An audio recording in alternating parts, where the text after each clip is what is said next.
Ils n'ont même pas fait semblant de trouver une raison pour ouvrir le dossier. Ils l'ont ouvert sur 20 lignes grossières qui n'ont rien à voir avec le sujet. Et c'est là où c'est proprement scandaleux. Ils piétinent le droit environnemental. La juriste l'a dit, elle a minutieusement, de manière impartiale, analysé en droit. Le droit nous donne raison, le chantier doit s'arrêter. On exige qu'au bout de ces 45 jours, immédiatement, il y ait une nouvelle audience et qu'il y ait enfin un délibéré.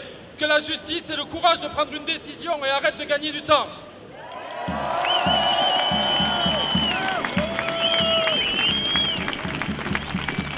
Mais en attendant, le chantier a redémarré. Les machines continuent leur saccage. Alors, dès demain, on vous l'annonce, on déposera un référé suspension.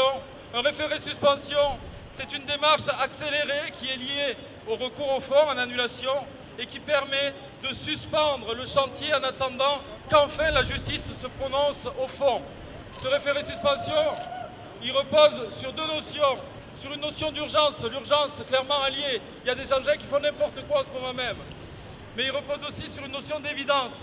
L'évidence, la rapporteure publique l'a mise en avant. Il y a plus qu'un doute sérieux sur la légalité de ces autorisations environnementales. Il y a une certitude qu'en droit, ces autorisations environnementales sont totalement illégales.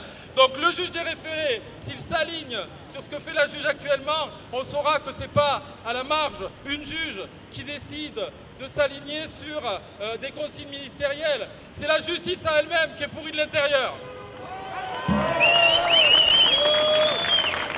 Donc on attendra sur 15 jours.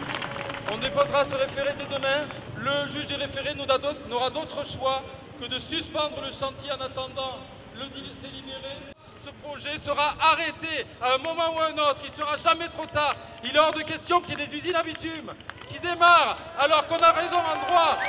On ne laissera pas faire ça et ça se fera dans la douleur s'il le faut, mais on ne lâchera rien.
Devant le tribunal administratif, parce que c'est le lieu où la décision peut être prise. Comme l'a dit tout à l'heure le représentant de la Voie libre du collectif local qui a l'initiative du recours avec les 13 autres organisations co-requérantes, il y a une demande du coup de dire on veut que le jugement ait lieu de nouveau très rapidement, le jugement sur le fond, mais d'ici là sera déposé demain lundi ce qu'on appelle un référé suspension, c'est-à-dire qu'on demande à la justice en urgence de suspendre les travaux, parce qu'il n'est pas entendable et acceptable qu'on nous dise clairement que cette autoroute est illégale, mais que la justice n'arrive pas à prendre la décision qui s'impose d'annuler, quand il y a une rapporteure publique qui dit « j'ai bien analysé le dossier, cette autoroute ne présente aucune raison impérative d'intérêt public majeur », ça veut dire stop à la 69 immédiatement. J'ai envie de vous parler de Luna. Luna qui est actuellement emprisonnée, c'est une femme trans emprisonnée dans une prison pour hommes en détention provisoire et elle est enfermée dans une prison pour hommes alors que c'est une femme trans. C'est une double peine. Et pour lui demander sa libération, je lui demande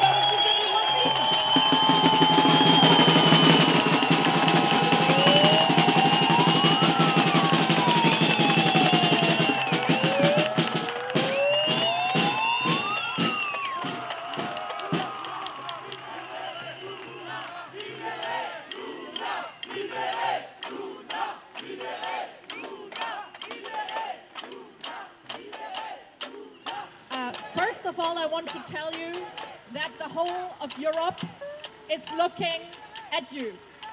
Everybody in Germany, everybody in the Netherlands, all the activists from Western Europe at least, they know what you are doing here and they support your fight.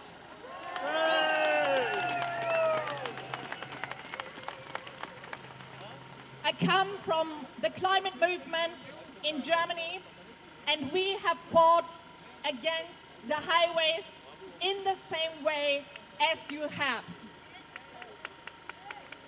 And these struggles are still going on. And to see you and to see that you are still resisting, it gives us a lot of hope to continue and also to connect on these issues. In Germany, you know, the car industry is extremely big and important, and it is a big opponent. In Germany, we are also fighting for access to mobility, for good mobility, but not as much against the car industry and the workers, but for the public transport and for the public transport workers. So the fight for just mobility, access to mobility, mobility without pollution, this is a really important one that connects all people across Europe. Ça montre que ce chantier est combattu partout et que c'est extrêmement vivace. Il faut maintenir cette mobilisation.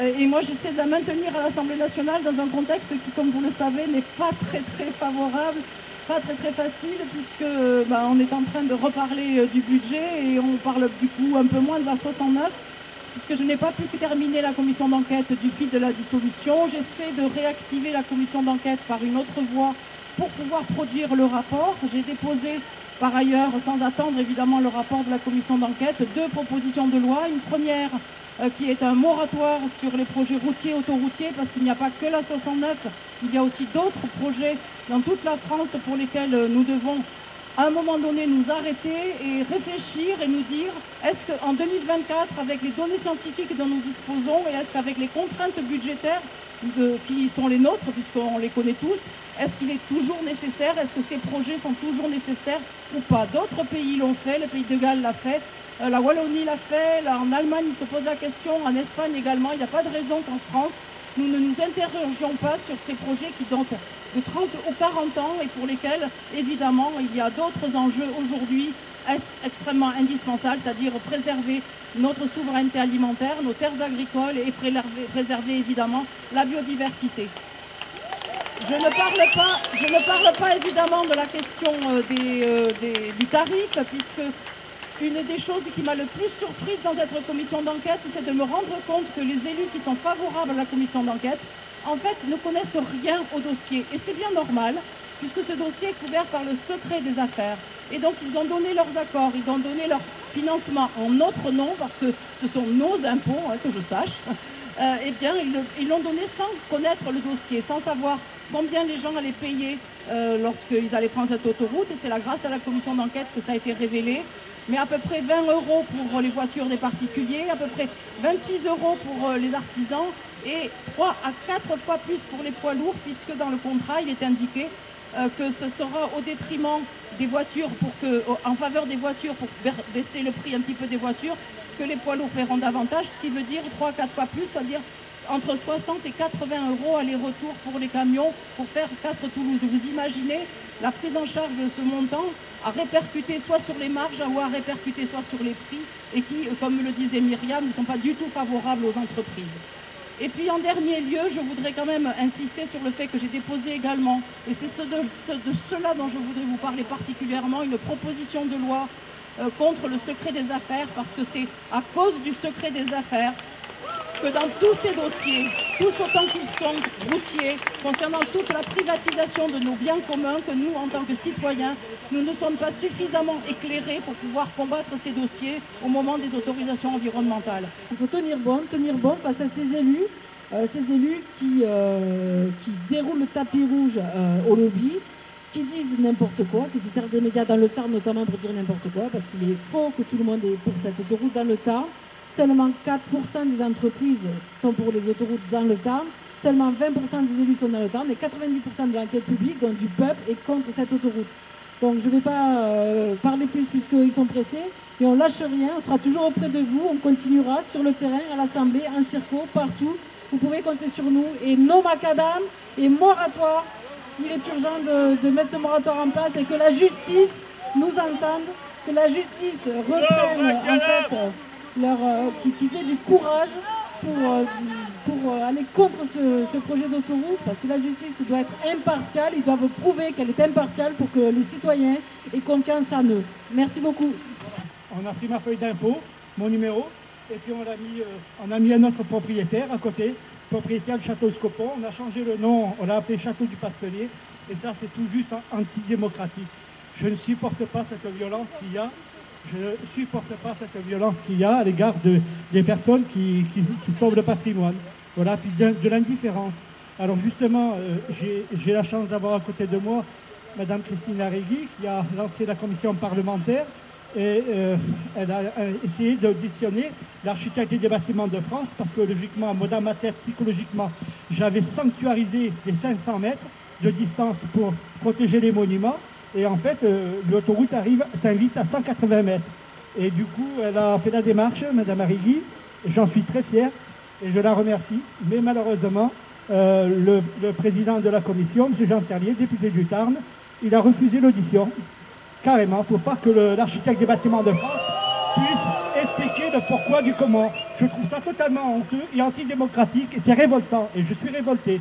Voilà, je suis très en colère. Du coup, j'ai décidé de me faire mes panneaux et de venir ici plaider la cause du patrimoine.